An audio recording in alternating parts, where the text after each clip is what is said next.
I'm Steve Rubenstein, President of Beth Israel Congregation. Now I'm here with Deborah Loewenberg Ball, our immediate past president and chair of our development committee. We're here to talk to you about our financial progress as a community and explain what each member is asked to contribute annually to our collective needs.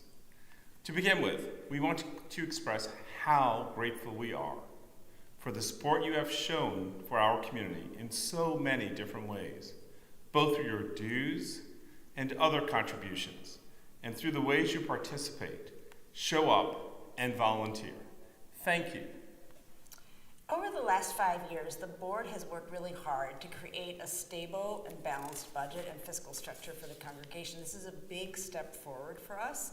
Something that we've tried to make clear at several different points is that of our entire operating budget, 85% of that really has to come from us, the members.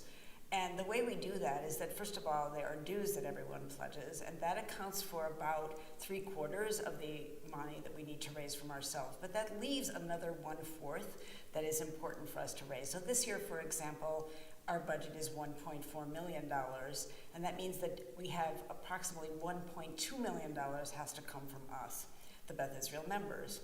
So to stabilize this approach and to make it possible that we can sustain that, the board has developed 2 parts to our plan.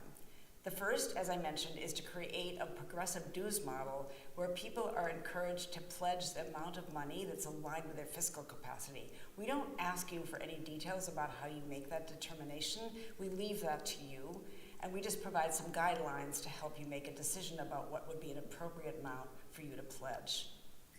The other part of the structure is still new, and we want to explain it here. Dues payments get us to about 75% of the $1.2 million that Deborah mentioned. That leaves about $300,000. We did this on purpose instead of setting the dues expectation at the higher amount. Again, dues gets us 3/4 of the funding we need. To get us to the total needed to operate the synagogue, we need to bring in the final 1/4. To make this equitable, we are asking you to look at your dues and contribute 1/3 of that amount.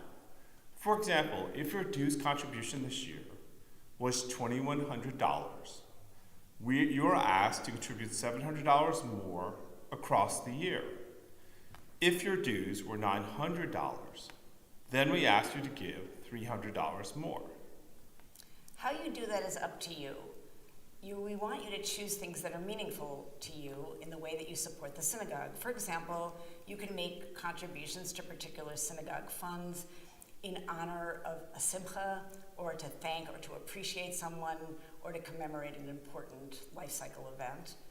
Or you could, for example, sponsor a kiddush or a family-style Shabbat, or you could get together with another member or members and together co-sponsor one of these events.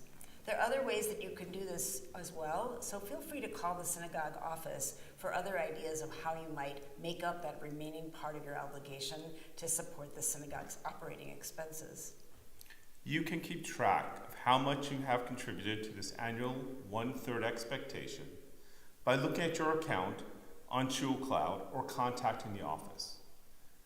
In the future, we will create an individual tracker for each member so that you can easily check your giving totals in your Shul Cloud account.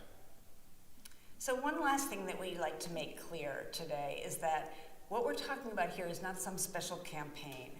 This is part of what I described earlier as a stable fiscal structure so that we have a balanced budget each year. Again, comprising both your dues pledge and this additional part that you have at your discretion to distribute across the year.